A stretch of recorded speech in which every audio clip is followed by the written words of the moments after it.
Good morning, friends. Miss Joseph here.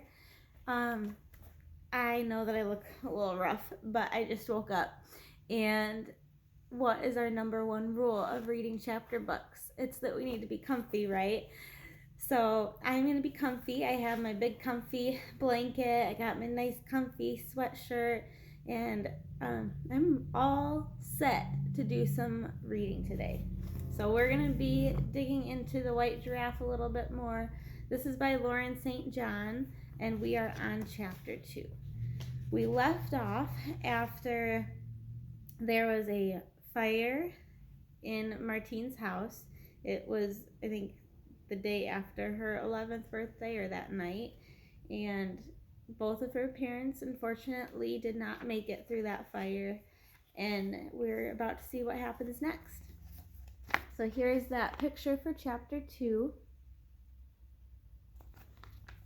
All right. It was Mr. Gryce from Social Services who told Martine that she would be moving to Africa, Cape Town, South Africa to be precise. South Africa, cried Martine. Why South Africa? Well, said Mr. Gryce, it seems that your only surviving relative is, in fact, living on a game reserve in South Africa. Mrs. Gwyn Thomas, who, I'm told, is your grandmother. Martine was stunned. I don't have a grandmother, she said slowly. Sorry, it's the morning. Martine was stunned. I don't have a grandmother, she said slowly. Mr. Gryce frowned. He reached into his pocket for his glasses and consulted his file again. No, I assure you, there's no mistake.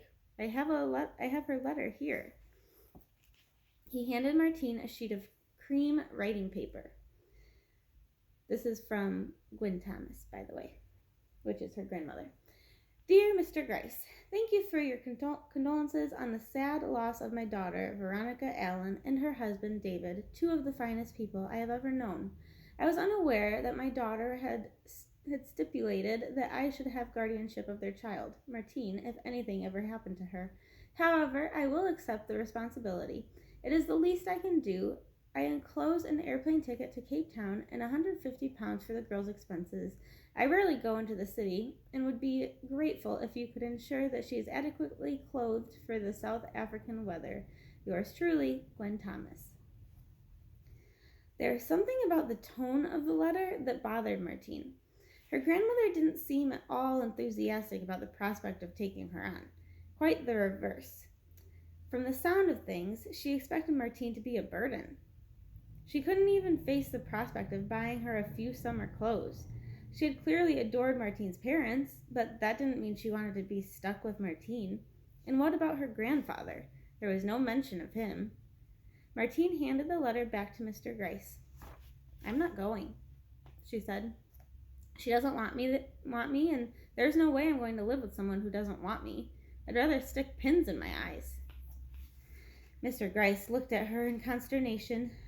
It had been a trying morning, and he had a feeling that it was about to get worse.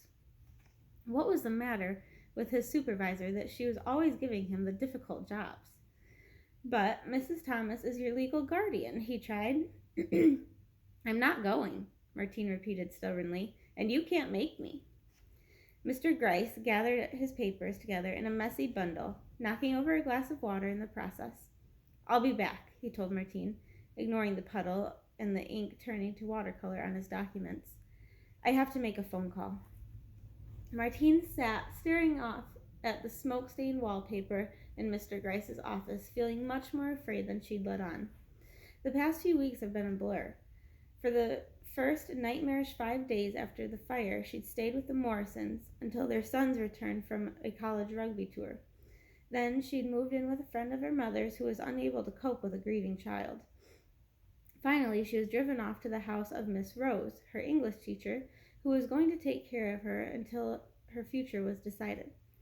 Everywhere she went, people wore overbright smiles and were full of helpful suggestions. But as soon as she left the room, she could hear hushed conversations in which the words orphan and all alone in the world were frequently used. Martine was too dazed and heartbroken to care, Most of the time she walked around with a crashing sensation in her head, as if she were falling into a well with no bottom. She couldn't eat, she couldn't sleep, she couldn't cry. The question she kept asking herself over and over was, why? Why had she been saved and her parents hadn't? It seemed so unfair.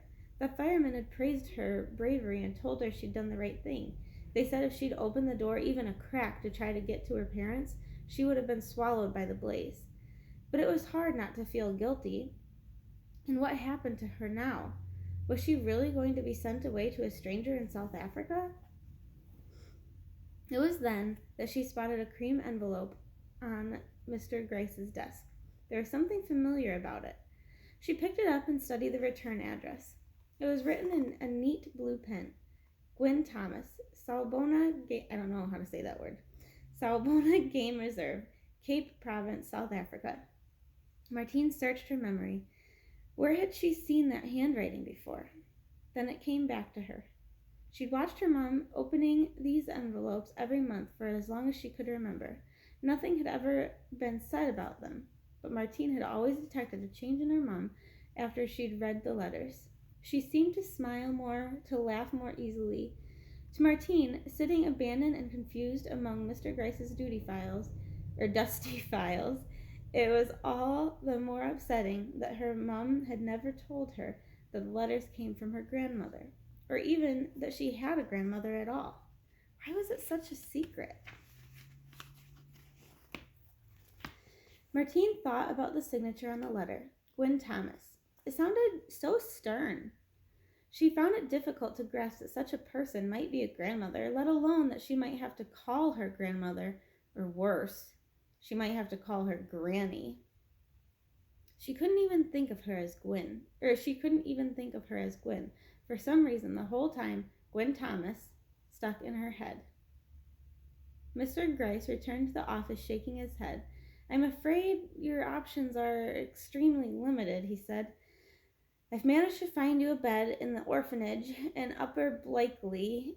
It's okay, Martina interrupted.